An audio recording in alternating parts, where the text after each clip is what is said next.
welcome to the Wellness Podcast, where we explore being human. We understand that being human comes with a lot of diversity, which does impact our lives, and we thought of coming up with an initiative to have real conversations with practical examples of how life is, what we go through, and just bring awareness to these topics so that they might have an impact on someone out there. There could be someone out there who feels they are lost, or maybe they feel they're not understood by society. They end up doing things, maybe isolating themselves or something. But I think they should know that they are not alone. There are people out there, and we are here, with the initiative to bring awareness. And I'm your host, Mouse, and today we'll be looking at something interesting, ADHD, something that is most of the time misunderstood or barely even talked about by the general public, especially in Zambia. And specifically, it's called Attention Deficit Hyperactivity Disorder, or ADHD. And I'm not alone. I've been joined by a good friend of mine, Dr. Busi, both who will help us unpack what really ADHD is, how it shows up, and some of the symptoms, also how best we can manage it. Doc, you're welcome. Thank you very much for the invitation to this lovely podcast that you launched, and I'm honored to be your first guest here today. And the topic that we have for today's conversation is very important, and as you mentioned, it is rarely or poorly spoken about in our setting, especially in Zambia and Southern Africa, or Africa in general. And it is important that we start to bring awareness about a condition like this one that affects a lot of people, and the people affected have probably lived less a poor quality of life, and it has also affected the people around us. Great. Well, thank you for accepting the invite, even though at short notice. Yes, and just in a few seconds, would you kind enough just to introduce yourself? Okay. So my name is Busisiwe Amanda Mbofu. I am a medical doctor and currently pursuing a master's in clinical neuropsychology. I am very passionate about mental health and natural remedies, medicine, and music. And I am also passionate about bringing awareness to certain things that people don't know about and things that are really spoken about. So I feel like I should be here, and thank you so much. Thank you. It's good to have you here. Yeah, so let's go straight into it. So what is ADHD? ADHD. All right. So ADHD stands for Attention Deficit Hyperactivity Disorder. That's the direct meaning of the letters ADHD. Oh, okay. And before it was called ADHD, it was called ADD, which is Attention Deficit Disorder. Yes. And it is a neurodevelopmental disorder that affects a person's ability to focus, be organized, and remember things. It is so the neuro part of neurodevelopmental means that it affects the brain, and then the developmental aspect of this condition is that it is present from birth, or it affects a person from early childhood. So yes, ADHD is a neurodevelopmental disorder that has an effect on a person's executive function. And as we get into explaining the symptoms, we'll try and understand what exactly is this executive function. So would you explain like what really happens in the brain? I think that's one thing I really want to know. Okay. Yeah. So our brains control a lot of the things that we do, the way we interact with the world, the way we perceive the world, the sensory information that comes in, and even what we output to the world. So, our brain, a specific part of our brain called the frontal lobe, has an important role in helping us plan and helping us organize, initiate tasks, pay attention, make decisions, important decisions, and stay disciplined. A lot of the moral decisions that we need to make are also processed in the frontal lobe. Oh, okay. Yes. So ADHD is a condition that primarily affects other parts of the brain, but also the frontal lobe. And what is happening is that there are messengers in the brain called neurotransmitters. These messengers are the ones that facilitate communication from one part of the brain to the another part of the brain. So these messengers that we are concerned about today is dopamine and norepinephrine or noradrenaline. Okay. Dopamine is a neurotransmitter that is important for tasks like focusing, attention, and memory, working memory specifically. And so, what is happening in the brain in someone who has ADHD is that the way dopamine is regulated, the way it should be working, is dysfunctional. So, there is a problem with how dopamine is supposed to communicate two different parts of the brain with each other. And then this results in us seeing a person exhibit symptoms that affect their ability to plan adequately, their ability to be on time, their ability to regulate their emotions, their ability to stay organized.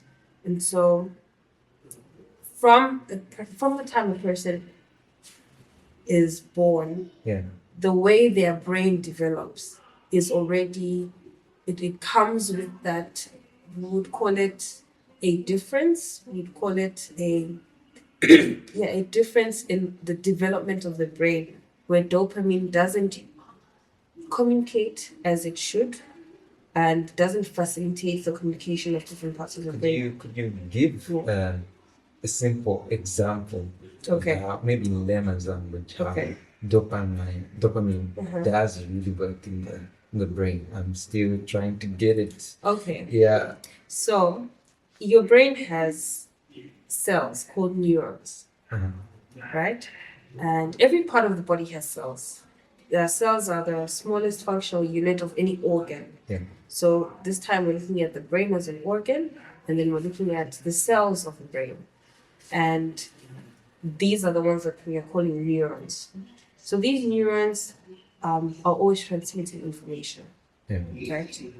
Whatever it is, when you need to stand up, the neuron has to fire Oh. to tell your brain that, okay, send the signal to the muscles for you to, move your leg and then lift your body and then you get up. Okay. Every single thing that we do, from the food that we're digesting, from breathing, from blinking, from me, whatever I'm doing right now, me speaking right now, there's muscles in my throat that are contracting and my brain is telling me to do that, and I have to think about it and my brain processes that thought and sends it to, there's a nerve coming to my throat. And so this is how the brain is doing so much and everything's happening in a split second. Okay. Yes. So And now does the dopamine now come in? So to be specific now with ADHD. the dopamine Yeah. is sort of the intermediate messenger between neurons. When neurons have to communicate between each other, because it's not like one long neurons, but neurons have a start and an end. And then they are not in direct contact with the next neuron, but they are able to communicate because of neurotransmitters. Okay. Yes, so dopamine is a neurotransmitter that allows neurons to communicate with each other. And so for you to be able to do anything, the neuron will have to communicate with another neuron. So now, when we're looking at someone with ADHD, we're saying, okay, this dopamine that is supposed to facilitate this communication between neurons is dysregulated. We would say that maybe it's less, but it's not necessarily always about the amount of dopamine, but it's also about how it is supposed to, because there are certain times when it's supposed to be present in between the neurons and then it's supposed to be removed. So there's just this dysregulation Yeah. between how dopamine functions when it's supposed to communicate with the neurons. I don't know if that makes a bit of sense. Could it maybe, let's put it in a way that maybe if I have something planned for the day Okay. in this morning, Yes. do I need those neurotransmitters to get me started for the day? Yes, you do. So from the time we wake up, and even for you to just plan in your mind, you would need your neurons to be firing adequately for you to actually be able to plan. And then after you've made a plan, you would need more dopamine for you to like act out your plan, for you to get out of bed, take a shower, make breakfast, and then get out of the house and go execute the plan. All of those different tasks would require dopamine. And so if we are looking at someone who is deficient in their dopamine levels or has a dysregulation of dopamine, all of those things have a potential of being affected. Yes. Quite interesting. Yes. Thanks, and quite insightful. Yes. Okay, so Doc, what are the symptoms of ADHD? Okay. So with symptoms, we can classify them in two broad categories. Yeah. We have symptoms that are related to inattention, and we have symptoms that are related to hyperactivity and impulsivity. So from our inattentive symptoms, you would find that someone has a struggle in focusing and or paying attention to something, and they can be forgetful, they can be losing things and struggling to remember things or where they put this, or remembering remembering an appointment that they set, and all of that. And then with hyperactivity or hyperactive symptoms, find that someone has a struggle with sitting still. They're constantly moving up and about. Usually this is seen in children, because I think as an adult you may be a bit more aware that I kind of exhibiting behavior that might make people feel uncomfortable. So by the time you reach adulthood, you have kind of learned to regulate that particular symptom of restlessness. But it can still be seen like in little you can still observe a sense of restlessness in adults as well. You'll notice that maybe they're constantly tapping or moving up and down, back and forth. Or even tapping that? Yes, tapping. Many can't sit still. Yeah, there's just a part of you that cannot just rest. Your body always feels like it's being run by a motor, and just constantly something has to be moving. Oh, okay. Yes, and there's also an element of blurting out answers, or in the middle of a conversation, just find yourself, not before it's your turn to speak, you're already like shouting or whatever, sharing your point. And trust me, I think I have ADHD. Oh, really? And trust me, you've been talking, but I've been trying to manage myself. I'm trying to cut you, but I'm like, let me let her speak. So there is an element of that, and the reason why you probably feel the need to do that, because you probably don't want to forget what you're going to say. Definitely, you don't want to forget what you're going to say. There's also an element of impulsivity as well. So impulsivity has to do with like acting without thinking, and it's not always in terms of like having bad intent or malicious intent, in the fact that you would probably make a decision without processing what would be the consequences of your decision. So all of these brain functions and processes are regulated by dopamine. And so a person who has ADHD may have there's a person maybe one of the three subtypes of ADHD. So they can have inattentive subtype, they could have hyperactivity or hyperactive subtype, or combined a combination of hyperactive and inattention. Okay. You spoke about inattention. Yes. I probably think maybe at some point I used to struggle with that back in high school. And I remember my grades were very low because I used to be backbencher. Okay. Yeah. But my class teacher by then, Mr. Ngoni, moved my position right in front seat. Okay. And all of a sudden, like, I would understand, maybe even my grades became better. Interesting. Yes, so maybe maybe reducing how much distraction is in the room help with, Yes, with definitely. attention. Yes, definitely that would help. So, someone who has ADHD is usually, so our brains are designed, a person who has a brain that is developed the way we hope a normal brain should develop. Yeah. The brain has the ability to quiet out unnecessary sensory input that's coming.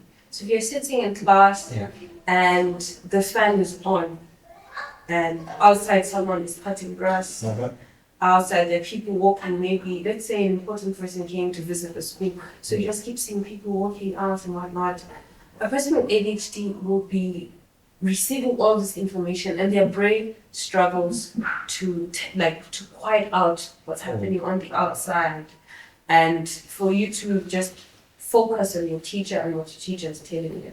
But another student who doesn't have ADHD is their brain is able to focus on what's important and quiet out everything that's happening. But a person's brain with ADHD will be receiving all of this information, all of it is distracting.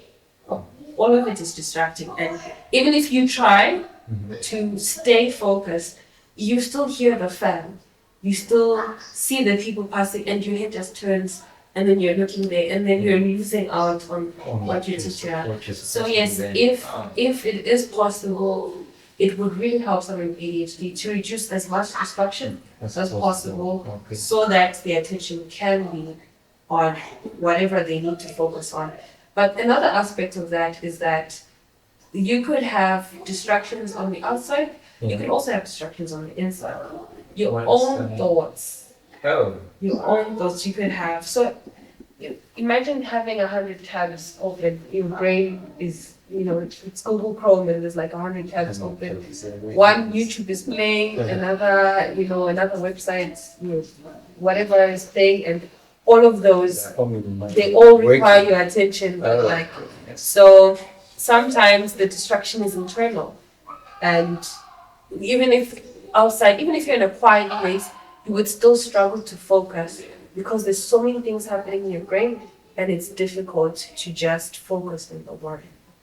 Yes, so reducing distractions does help. Another way, although we'll get into maybe the solutions or suggestions on how to manage, but other people use white noise or ambient sounds to quiet out even the noise that's internal so that you can focus whether you need to read a book, or study, whatever it is.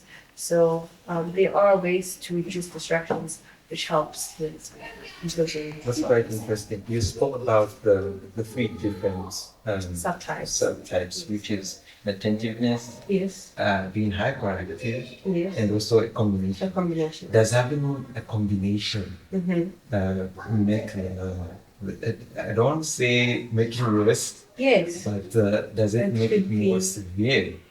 Yes, I think it can definitely make a person struggle more complicated because you're dealing with both the hyperactive symptoms and the inattentive symptoms. On their own, each of them are problematic. It's rare though to find someone who just has hyperactive symptoms. Most people always have inattention, and then others will have fast hyperactive symptoms, others will just have inattention. But if you're dealing with more symptoms, that generally would make the struggle just more complicated for the person. But does having ADHD come with some positive aspect, some strengths or some superpowers that we see? So that question, it's quite debatable. I have seen a lot of people who struggle with ADHD say that they don't really see the stress because the struggles are so loud. Yes, and if it were up to them, they would just, instead of like appreciating the stress, they'd rather just not have the struggles at all. But there are certain, I would call them strengths, I guess, more advantages that would come with having ADHD. So one of them that is widely spoken about is how people with ADHD are quite creative, and I guess because they have a brain that is constantly coming up with ideas and yes, as well as they are highly empathetic as well because they process emotions very deeply. So this allows them to be empathetic towards their loved ones and about things empathetic about things they care about in general. They're also quite energetic when their energy levels are high and passionate. They have their ability to also. So again, we spoke about inattention. Even the name ADHD suggests that it is a problem with focusing and paying attention, but that's sort of a misnomer. It's more about regulating your attention. So a person with ADHD can concentrate and focus. They may not just know when to stop and when to start focusing. Or what to focus on. But imagine if a person with ADHD is able to focus on something important and they hyper focus on it. Imagine you have a project that you need to do and you spend like the next 10 hours, which I wouldn't recommend, focusing on that. You could probably be more productive than someone else who doesn't have ADHD because of the ability to hyper focus on something. So in the right settings and right circumstances, that ability to hyper focus can be a blessing, can be an advantage for someone with ADHD. And so creativity, highly empathetic and energetic, and basically also what I've also seen as well, and some things that people have reported is how people with ADHD seem to, in very high stressful situations, they seem to manage those quite well, actually, like distressing and debilitating situations. I read somewhere that there could be an alarming situation and everyone is panicking. Yes. And someone with ADHD will just be so calm. Yes. For some reason they can sort of like know how to manage a highly stressful situation. But funny enough, as minor inconvenience, like I can't find the jacket I need to wear for whatever function, can cause a person with ADHD so much distress. So yes, I guess depending on the situation, maybe someone with ADHD would be better approaching that. So those are a few of, we call them strengths and advantages of ADHD. And I know having ADHD comes with a lot. Like it's a burden sometimes, because maybe you could have an assignment and you can't work on it because each time you try and sit, you can't just concentrate. You can't start. But when it's at last moment, what's the science behind, you can't concentrate at all, but when it's something is due, then you hyper focus and get it. Okay, so we can talk about two different things in relation to that. So, an ADHD brain is not motivated by importance. It's usually motivated by urgency and passion. So if a person with ADHD is super interested in something, Yeah. that they easily focus on that, because a parent will come and agree with you that my son doesn't concentrate in class, Yeah. but he plays video games for 12 hours. Uh-huh. So I know he does not have a problem with concentrating. How come he's able to concentrate on video games? Yes. Yeah. So that child has an interest in those video games. Yeah. Yes, and then with class, it's a bit like it's it's not as stimulating, because Yeah. an ADHD brain loves stimulation. So if a person is passionate about something, they will most likely focus on it very well. And also, if it's urgent, if there's a sense of fear, Yeah. a deadline, that's what will wake someone up, because you're moving with adrenaline now. Yeah. Adrenaline is what's driving you. I have to do this now. The other aspect is time blindness, which is another symptom that's not really in the psychiatric manual or textbook that we use to define these conditions, but it affects people with ADHD a lot. So, a person's brain, someone's brain who has ADHD, has no proper concept of time. They have now and not now. So things in the past are, are kind of distant, and the future is like this abstract concept, So they are only able to focus when something is now. So if you tell them that I am coming to pick you up in 3 hours, that may not register. But if you tell someone I am outside, that's when it clicks, like, oh, now I have to do something to get ready to leave the house. So there's those two aspects would probably explain why most people with ADHD are last minute people. Like, they will get the work done in the last 5 minutes. And sometimes they're able to do it, obviously they won't do the greatest work, but they cope with always doing things last minute. Now, So okay, thank you. Now, speaking of stimulation, you spoke about there's that stimulation that maybe given an example of video games, they can't concentrate if it's a pupil, right? They can't concentrate in class, but they can concentrate maybe on a video game, which is maybe stimulating. Does that come with addiction now? Because if that's stimulating and they hyper focus on it, maybe it might, because they're looking for that to maybe keep their mind dry. Yes. So addiction is quite prominent. The risk of addiction in people with ADHD is higher because of that. Because dopamine is the central player when we're looking at addiction as well, and that drive for stimulating sensory experiences will, because the person is constantly deficient of dopamine, they will probably they'll be more driven to seek after activities or experiences that will give them more dopamine. Yes, which those are the stimulating ones that will give them more dopamine. And so if it is drugs, if it is the video games, if it is alcohol, it is and ADHD is complex. Sometimes it presents with other psychiatric conditions like depression, and the depression sometimes is caused by mismanagement of the ADHD, but also the problems that ADHD causes would lead a person to be depressed. So now there's the depression, and the person starts self-medicating, with the things that bring pleasure. And then there's an aspect of impulsivity as well. So you just make decisions without thinking, and you're just doing things that make you feel good, and you're numbing the pain, whatever it is. So it is quite common that someone with ADHD would be prone to be addicted to something. So, Doc, you spoke about mismanagement of ADHD, which does lead to sometimes depression, substance or drug abuse and whatnot.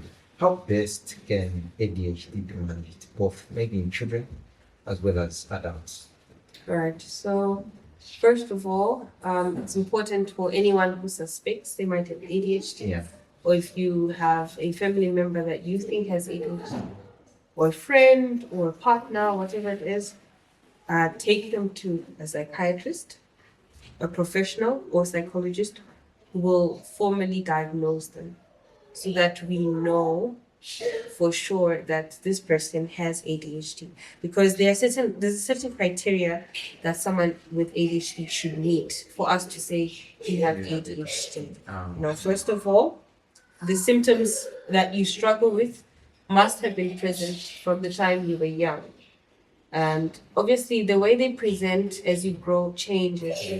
Yes, but you always hear someone say, "Yeah, no, even from the time I was young, I used to struggle with this, or I used to," because we understand that it should be something that should be present from the time you're born. Yeah. And then another criteria is that it should affect multiple areas of your life. So it shouldn't just be at school, or it shouldn't just be at home, but most areas of your life, it affects it in some way. At school, whether it's, you mentioned, like struggling to focus, at home, staying organized, at work, whatever, being late, Yeah. or there's always an aspect of it affecting every part of your life, because we're talking about a condition that affects a part of your brain that is important for everything that you do. So it should affect multiple areas of your life. It's also important that when we talk about the struggles that we are mentioning, like forgetfulness, disorganization, and time blindness, and emotional dysregulation, everyone, every human being forgets things. Everyone loses their keys at some point. Yes. Everyone, Forgets to struggles to focus in class. Yeah. That can affect anyone. Yes. But when we are looking at someone with ADHD, we are saying that these struggles are significant enough that they cause impairment, that they cause the quality of your life to sort of like be affected, that you wouldn't be you would be able to go through life and manage everything that you need to do at a better capacity if you didn't have these symptoms. Yeah. So there has to be an aspect of impairment for us to say, okay, you have a condition that is significant. And the last thing is these symptoms should be long lasting. Like it should be something that technically we're looking at a brain that already was formed differently, and it's not going to change. Yeah. As you grow. What you will learn to do when you have ADHD is just learn to live with it and manage it as it exists.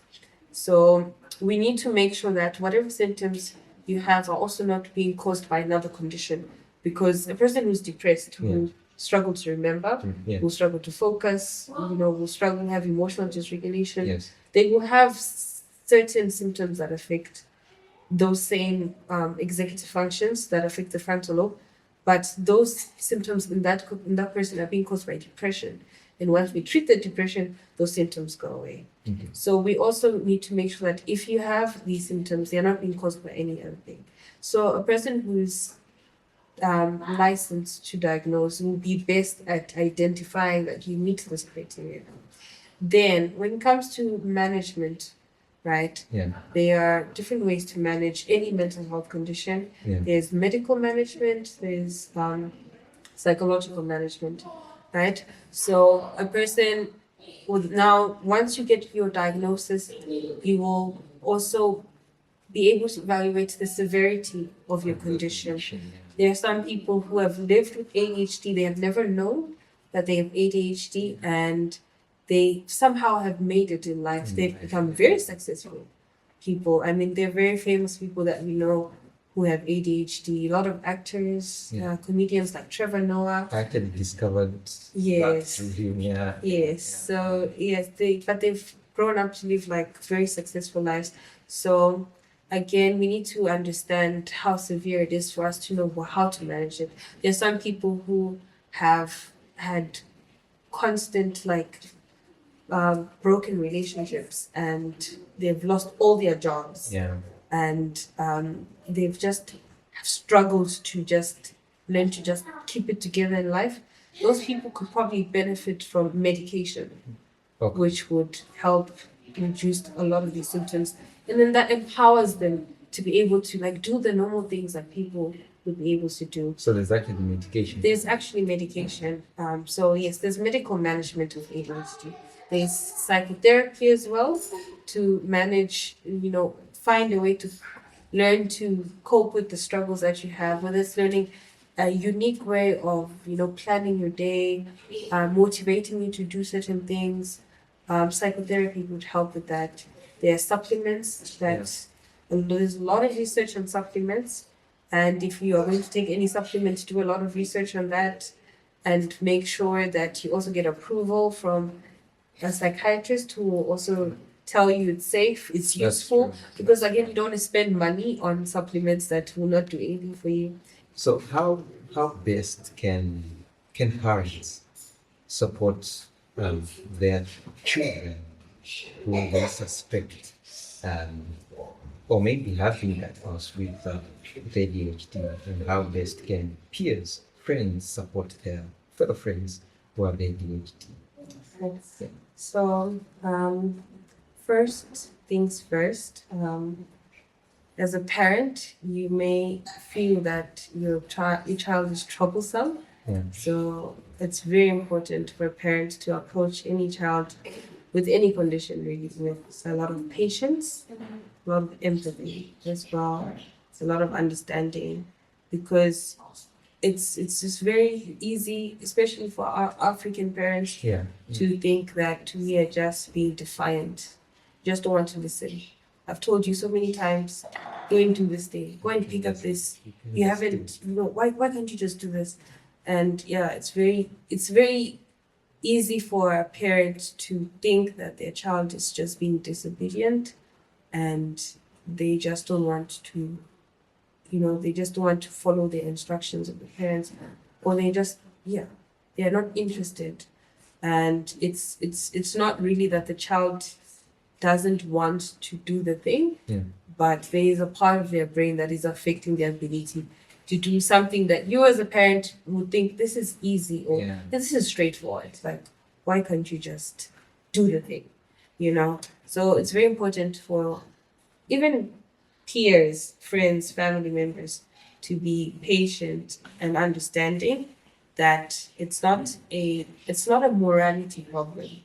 Yes, it's not a problem of what can I say?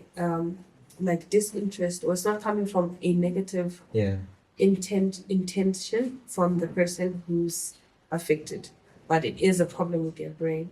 So understand that, and then number two, and find ways to support them and cheer them up. A lot of people with ADHD already know that they struggle. They already know that they are bad at so many things, and so they already have low self-esteem. They have a lot of low self-esteem from constantly failing to get things done. Like if you're an adult, you already know that from the time I was young, I've always been bad at this thing.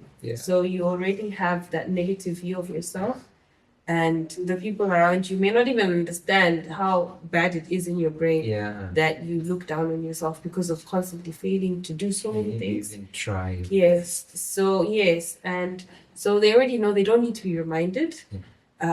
What they need to be told, or the way they need to be supported, is in encouraging them that, okay, I can help you, we can get this done, and you are not a failure. Or so there just needs to be a lot of positive feedback from loved ones, because there's already existing negative. You don't really need to tell someone with ADHD that you're bad at something. They know. Okay. Yes. Now, maybe another question is, speaking in the education sector, now we have, for instance, free education, which means that the teacher to pupil ratio is now not just So, how best can teachers support pupils who could have ADHD? Because I think if a teacher doesn't know that there's ADHD, they will not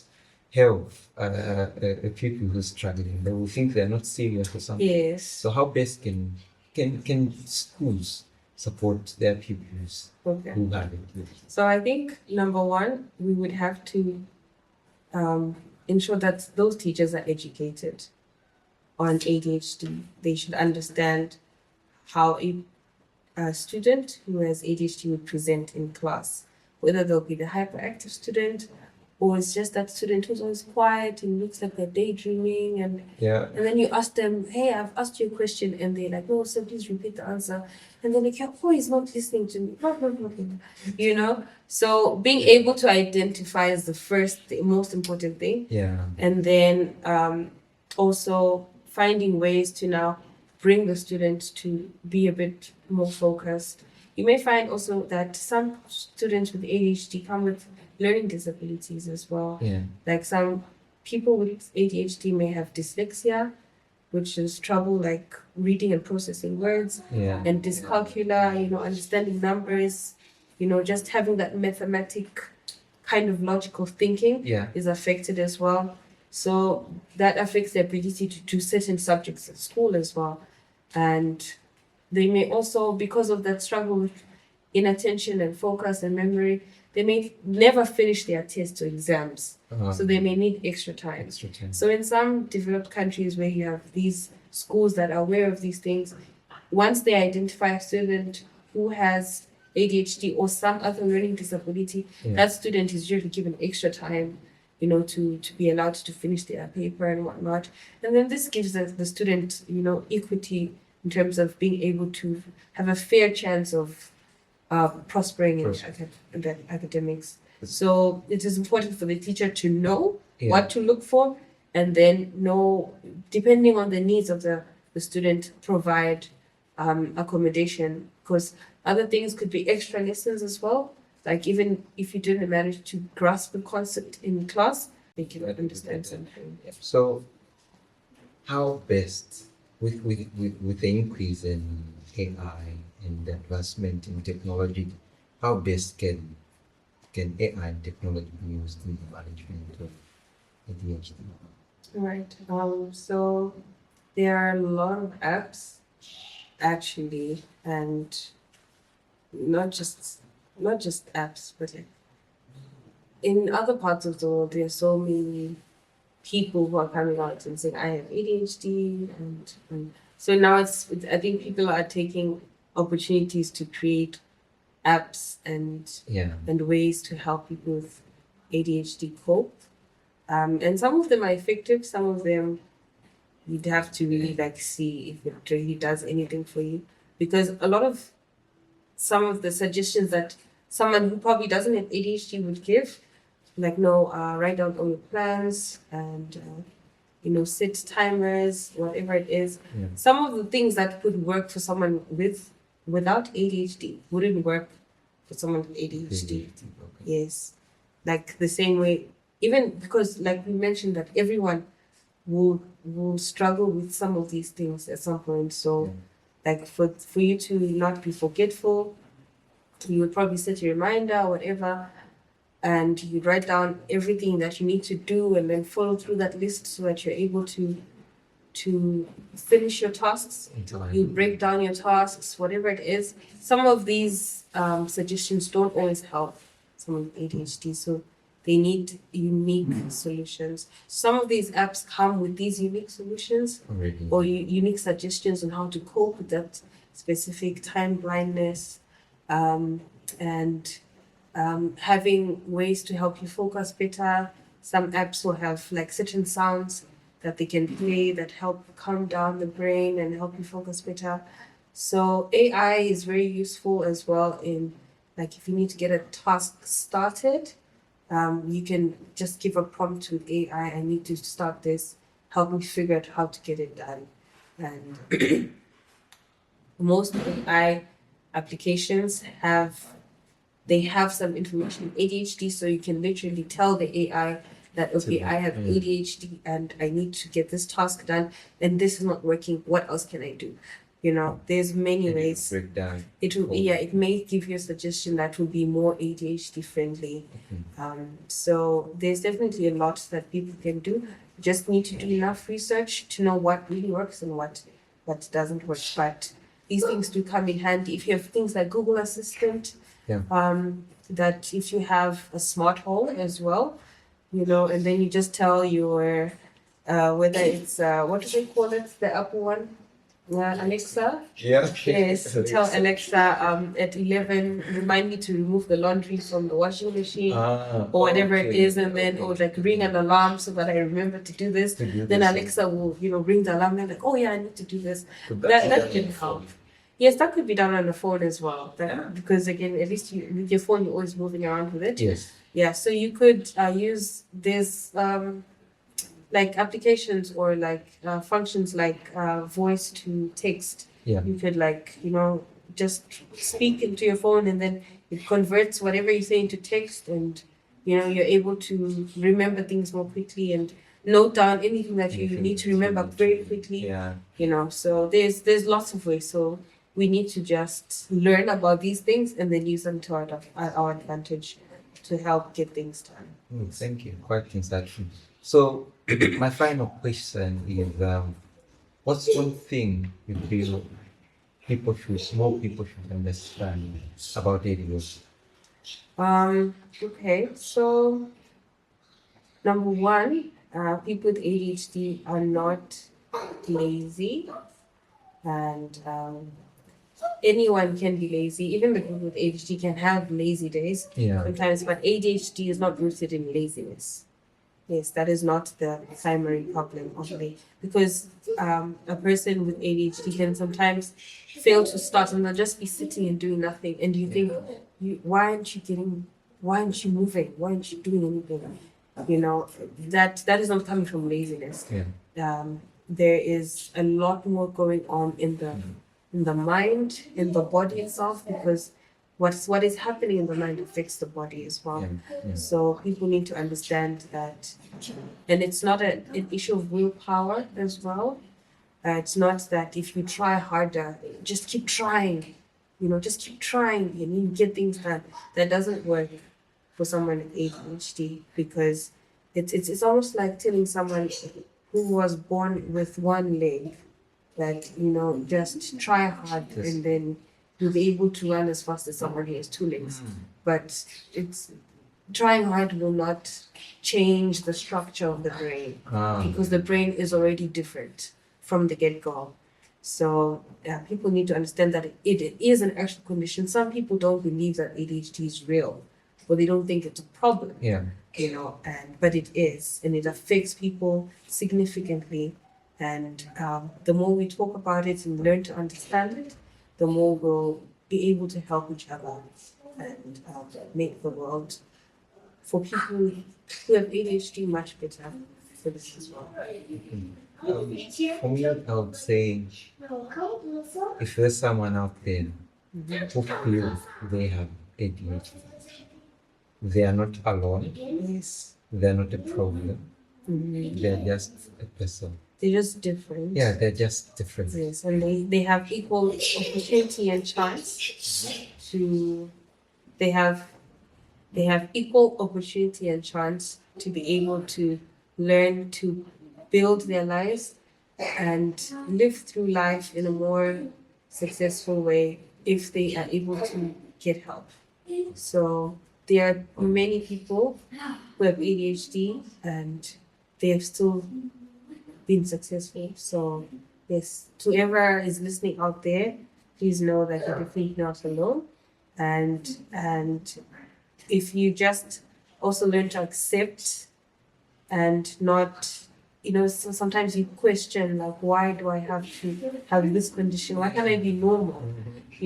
But it's also interesting to be different and unique. And there's a lot of advantages to that. Yeah. And just as long as you can harness the goodness, the good parts of it, you can actually live a really good life. Yes. Otherwise, it's good to have you once again on the podcast. And I do believe that I know this is the first episode, but I believe it will have impact to many people out there. And the reminder, I say again, people are not alone. If you're out there, you're not alone. There are many people out there, and it's an appeal to to family members, to workmates, to bosses, inclusive, Yes. and everyone out there. Say there are people living with this condition, and if we took keen interest in understanding what it is, then we'll be able to support them. And I believe if someone with ADHD is given proper support, I believe they would outperform. Definitely. Yeah. Definitely. Yeah. Nice. Thank you so much. So I've been your host, Mouse, and once again, I'd just like to thank you, Lucy, for the amazing time you shared with us. I believe we'll do greater things as we go on. Thank you so much for this opportunity, and I will be glad to be back for the next conversations. Oh, great. Thank you so much, and we'll see you in our next episode.